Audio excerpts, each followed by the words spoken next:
The following program is a production of Pioneer Public Television.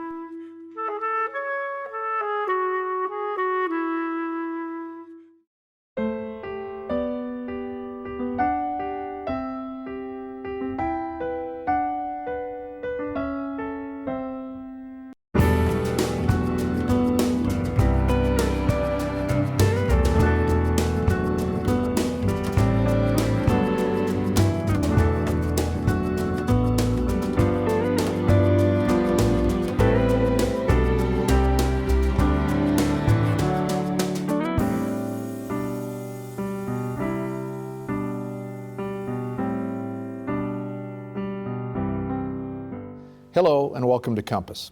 This week we'll look at what happens in local jails to help inmates get ready to leave incarceration and build a better life so they will stay out of jail. It's a tough job that we don't hear much about, but we have two guests who know how to do that job. Carrie Brightman is the Reentry navigator with the Pact for Families Collaborative in Willmar, Minnesota. And Elliot Johnson is the program director for the Renville County Jail in Olivia, Minnesota. So Carrie, Elliot, thanks for joining us on Compass. Thanks for having me. There are so many things we could talk about because this is an area that is, I think, one that's not familiar to so many people. But I'd like to start with Carrie. Tell us about the Pact for Families Collaborative and your job there. So Pact for Families Collaborative is an organization that provides a multiple amount of services to community members out of the 5-county area that we cover. Meeker, McLeod, Candiahoy, Renville, and Yellow Medicine counties is what we cover. The Reentry Ready program provides services for folks who are coming out of incarceration, whether it's prison or jail, as well as treatment centers.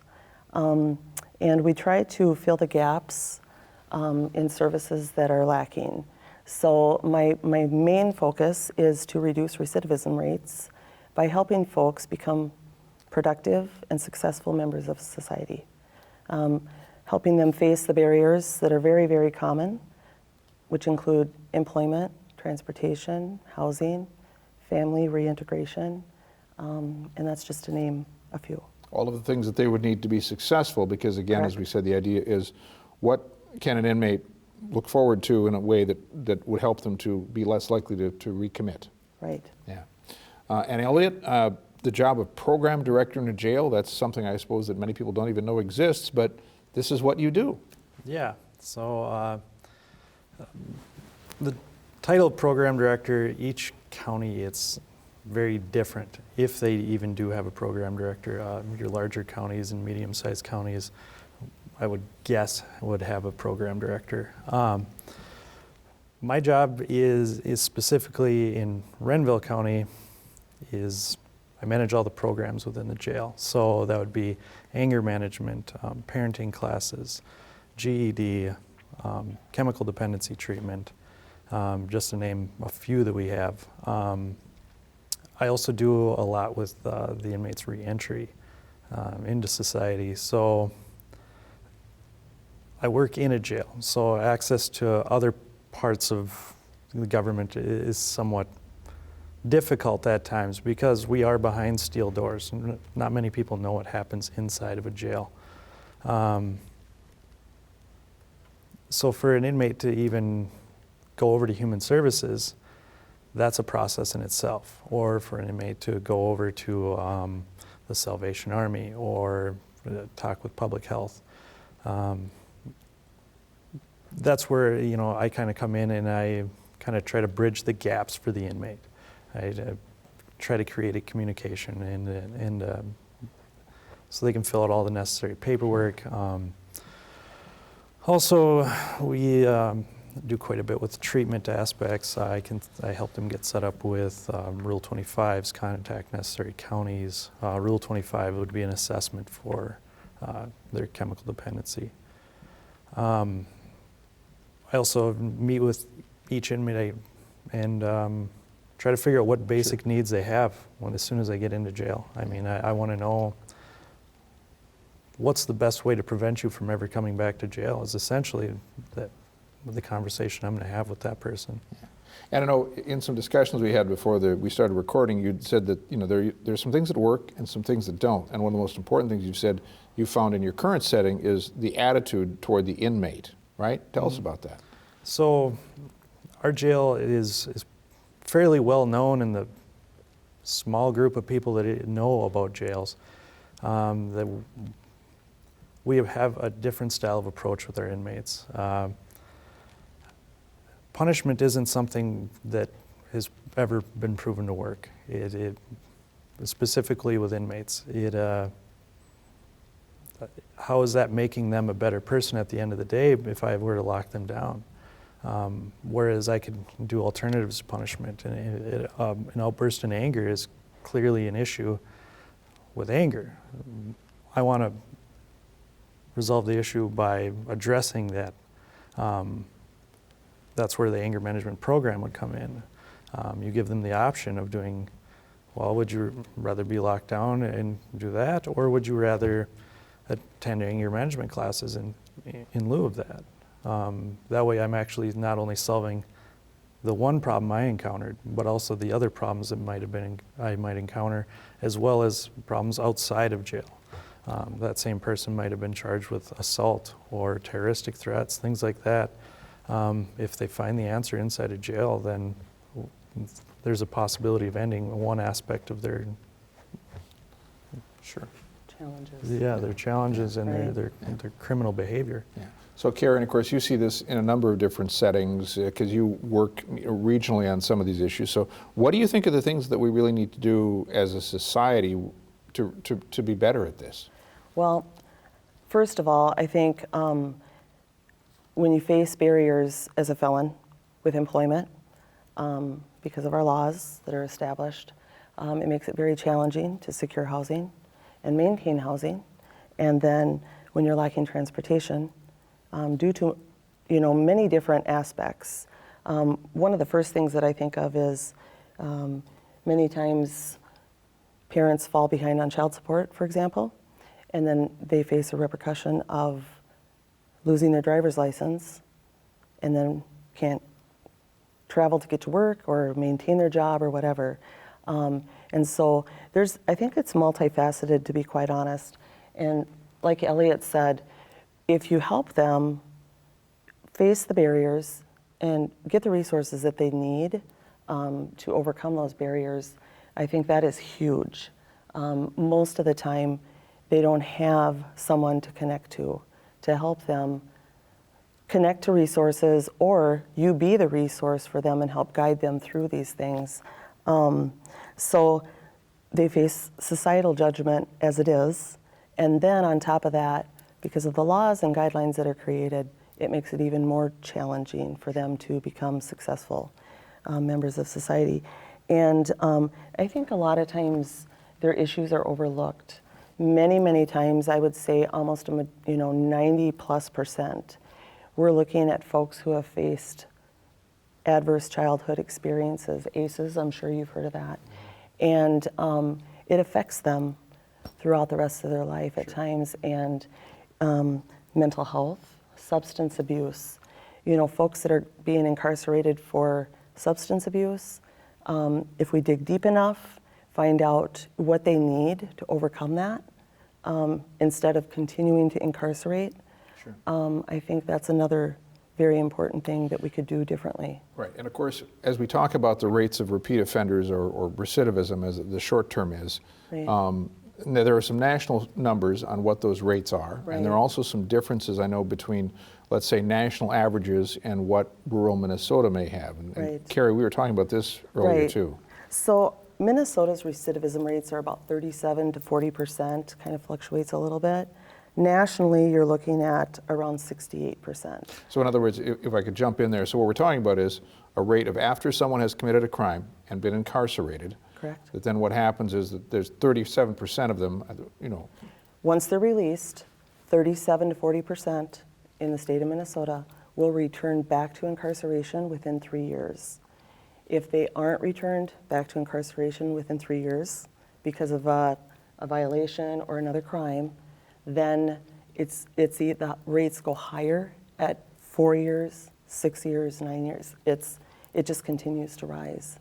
So, and regionally, we have an incarceration rate that's 2.9% higher than the state average. So regionally, So- you mean sort of the rural counties of western, southwestern Minnesota? Correct, Okay.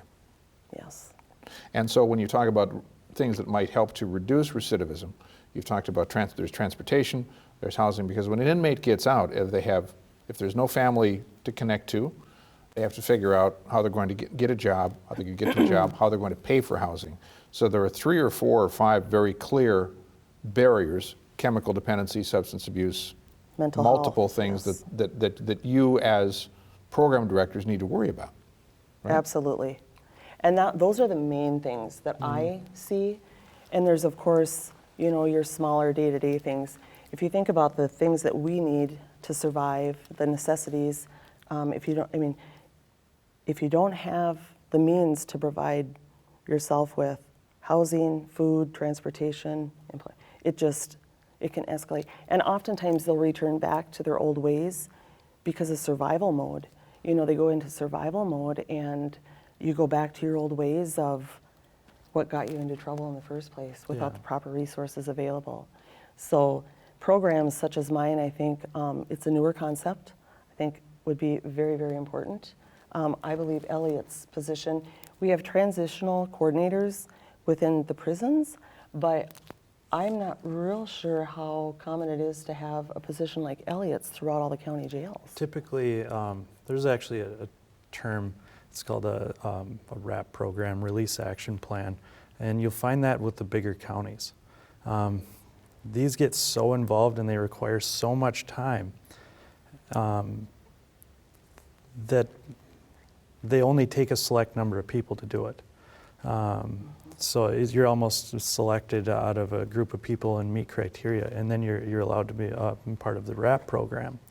Don't get me wrong; it's fantastic that they have it, and it opens a lot of doors for that person, and it has proven to be very successful. The smaller communities don't have access to it. I don't even consider what I do to be a program. I think I mentioned that to you before, just because I can't undertake, if we're at maximum capacity of 70 inmates, I can't do the same thing for every one of them. I do not physically have enough time. Even if I were to spend and not sleep for the entire week, I would not have enough time in my entire week to find it for everyone. So it's almost, in my opinion, I have to triage, who's worse off at that time and help them as best I can. Now, you also mentioned, I know, earlier in the discussion about there are volunteer groups or there are churches or others. So tell us about the role of community volunteers or other institutions to help make this transition successful. Sure. Our jail actually has over 50 volunteers. Now, if you put that to numbers, if we're sitting at 70 inmates with 50 volunteers, that's pretty good numbers, which it is. Renville County is a phenomenal county to be a part of. From the government to the people that live in it. And we have some very dedicated volunteers that come to our jail. Grace Community Church right in Olivia has been very dedicated. Wednesday night church services, helping inmates on the release, things like that. Then we have, local sober houses that help us, and they help me fill a lot of gaps on the housing end for the inmates. We have a ton of people that are willing to help, but then there lies the problem again. That's only for a few people that they're able to do it for. An income for a small church in Olivia, Minnesota, I shouldn't say income, but a budget for a small church in Olivia can't help 70 people. Right. It's just not feasible. And Carrie, do you see a similar thing on a regional level as you look at volunteers, other groups, community groups, and what is their effectiveness or their role in helping to make these transitions successful? Well, yes, for sure. The more rural community you go to, the less resources you have, less money that's available through churches or wherever. Mm-hmm. In some counties that like Candy, Ohio, for example, we have Home to Home, which is a resource available for folks that have found housing and need help supplying their home with things like kitchen utensils and furniture and things like that. It's all used, it's all donated, and it's free to the clients that use it. Phenomenal thing to have, because most of the time they can't afford, they maybe can secure housing, but they can't afford to furnish it. So churches, there's a few churches in Willmar that I have connection to, as well as in the other communities, in addition to them. But I think resources are, and volunteerism is important. But funding for more programming, I think, like you, for your type of position and reentry positions, being there, Sure. fairly new concepts would be very well kinda- received as well. Yeah, and I want to touch on that because you said a reentry as being something relatively new, because one thing that people want to look at, I'm sure, is how do you know you're successful? Because there may be an individual story, or there may be some statistics that you can point to.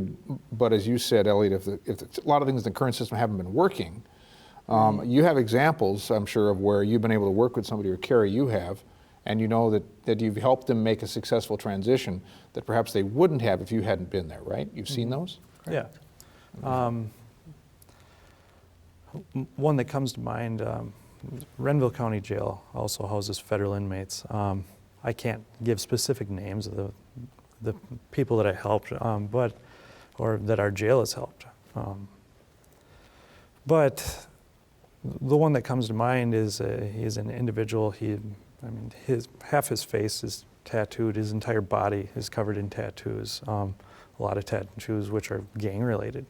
He had spent years in the federal system, and I want to say he's spent maybe 8 months of his life outside of prison and county jails. I believe he was 28 years old. And that's just, to me, unreal. I mean, how do you prepare a release for someone like that? He doesn't know what to do at any point in time. He doesn't even know where to go to get a driver's license. He's never had a driver's license. He hasn't had access to a lot of things. Well, and sometimes they're released without photo ID, social security card, certified copy of their birth certificate. So you almost, there are certain situations where you have to start at the, least common denominator, so to speak, because without those items, it's difficult to do much. So then, so what do you do in the case of that, or someone else you mentioned, where taking them from that point to a lot of the success? And the reason why I bring his up is because he's not from Renville County. That means I have to work with another county that he's going to be released to. They had something of a navigator there, but it was through Human Services, where they were going to show him options to chemical dependency treatment, types of anger management that he could go to, support groups he could go to, walk him through health insurance, because in someone in his position, he doesn't even understand health insurance at all. Help him through general assistance.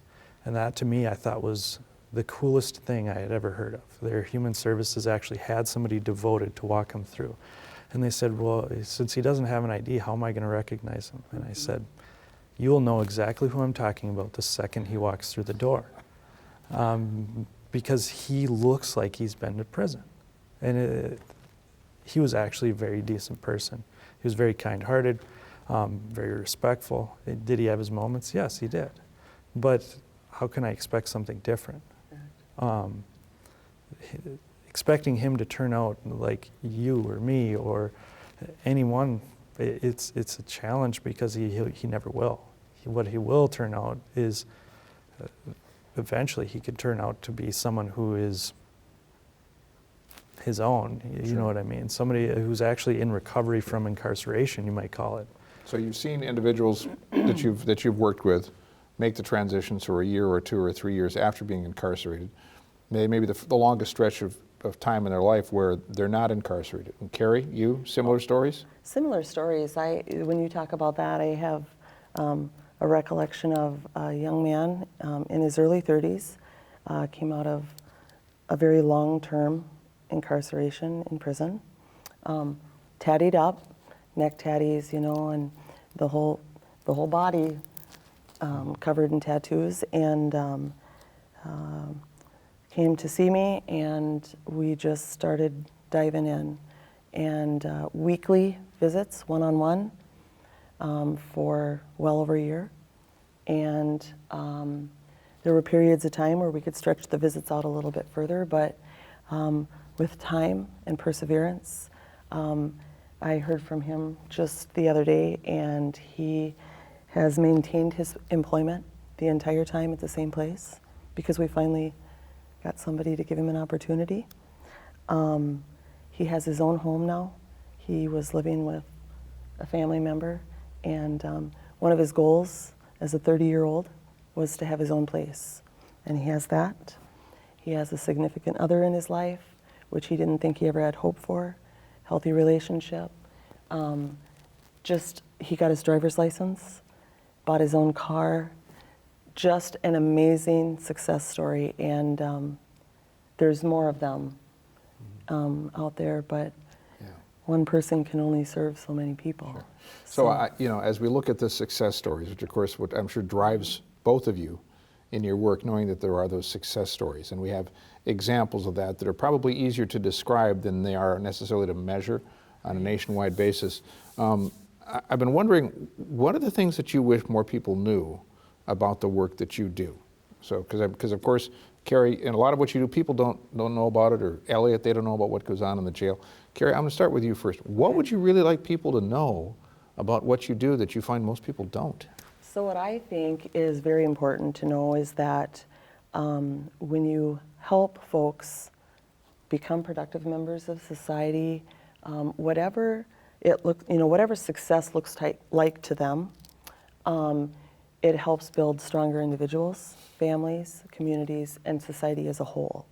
So in the long-term picture of it all, we all will benefit from it, not just the individual. And once a person has, paid the price for the crime that they have served, I think it's very important to be receptive and open-minded to allowing them a second chance, kind of like the Second Chance Act. That's why it's called that. Gives them a second opportunity to re-enter and reach their goals.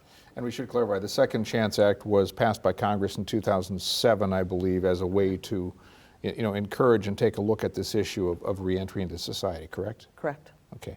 Elliot, for you, what would you like people to know? 'Cause you're doing this 40 hours a week, working with inmates, 50, 60, 70 inmates. What would you like people to know? Jail isn't what you see on TV, especially the Renville County Jail. It is not like that. Yes, we deal with people who have a violent history, or maybe they are violent while they're there. But the majority of them aren't. The majority of them you've already been shopping with at Walmart. You stood right next to them and they didn't even hurt you. A lot of them are dealing with issues of chemical dependency, mental health, anger issues, family issues, adverse childhood experiences, so many different things. Our duty is to the community. I wear a uniform. I work for a sheriff's department. My duty is to my community. And the best way I can find to keep somebody safe in their own community isn't to make sure somebody stays behind a steel door for the next 90 days. It's when that person does leave that building that they're a safer person for you to be with. That's the reason why our jail offers statistically more programs than most jails our size. It's comparable to jails that are larger than us.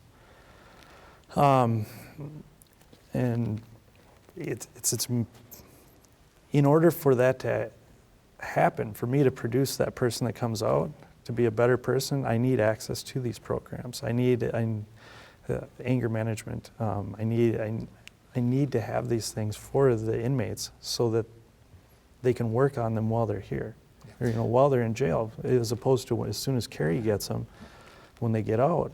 If I've already got chemical dependency treatment done, that's one less hurdle for Carrie. Sure, if we work together on this, I mean, the numbers would be phenomenal. Yeah, and Carrie and Elliot, we've got about a minute left here, so I'm thinking For people who want to know more information, or for people who may know someone who's in jail and is going to need those services as they get out, your advice of where to go for more information, and I'd like to start with you, Elliot. Let's see. You can go to our the Renville County Sheriff's website. Okay. Look under the jail tab. You can find out more about our programs, what we offer there, how to become a volunteer at the jail. Okay, and Carrie, for you? Our website is www.pactforfamilies.org, and they can also reach out to me. My email is carrie.brightman@pactforfamilies.org, and my work number is 320-212-2935. I would be happy to answer any questions. Good. I want to thank you both for coming on Compass, and thank you for the work that you do. Thank you. Thank you. Carrie Brightman and Elliot Johnson, thanks for joining us on Compass. And that's all for this episode.